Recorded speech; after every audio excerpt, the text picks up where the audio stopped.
पाहत होता. तो गल्ल्यावरून उठून शिवानीकडे आला. ए मुली, चल पैसे काढ. कसले पैसे?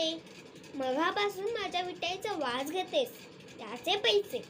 अहो पण मिठाईचा वास तर येणारच ना, म्हणून काय वासाचे पैसे द्यायचे? पैसे दिलेच पाहिजेत म्हणून हलवाई ओरडू लागला. हळूहळू बघ्यांची गर्दी जमली. काय माणूस आहे हा? नेहमी असंच काहीतरी विचित्र वागतो. वासाचे पैसे? खुळाच दिसतोय. शिवानीला काहीतरी सुचले.